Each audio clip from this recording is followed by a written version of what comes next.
hit gwini pagu.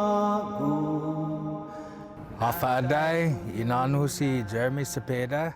From a very young age, I've always been interested in Chamorro language, and I was raised primarily with my mother's side, my maternal side, and my family, but most especially my grandparents there, and most especially my grandmother was the one that would sit me down in her lap when we're doing the family novena, and she would point the words out to me and have me read aloud along with the tetsa and the rest of the family. It wasn't until I was about 13 years old, I would say, and my grandmother had her first stroke, and she was lamenting to me one day that she's sad that none of her grandchildren speak Chamorro. And so I was like, Grandma, I can learn Chamorro, you know? And so from that moment on is when I started taking the Chamorro learning seriously.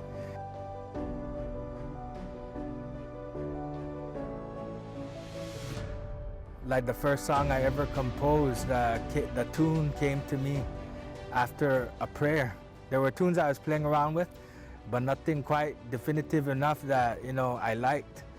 And so it wasn't until I prayed about it. That's when, you know, imagine, if you will, right? Some big vibration and sound above my head, and then all of a sudden, it met up and the tune went in my head, and then that's the tune that came out. From things like that, I like to think that that's divine inspiration, you know?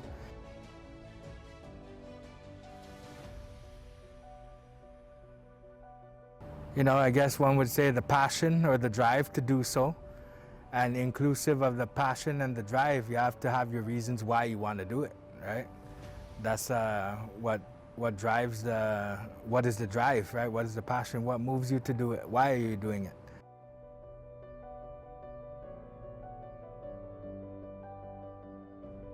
It's already apparent, right, that there's not that many young fluent Chamorro speakers anymore. We need to change that. And, you know, and one of the ways I think we can do that is to look at our language not as some historical document that we put on a shelf or something that we just put on ourselves like that. We need to make it a living language, right?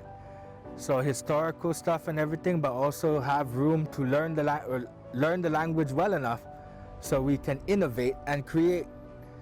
And to the Manamko, to them, I've heard some of them say that what's the excuse? There's no excuse anymore, because we today we're not punished or ridiculed or made to pay a fine like they were growing up. You know, they were the ones that experienced the actual physical punishment and the pressure from the government not to speak Chamorro, but we're not.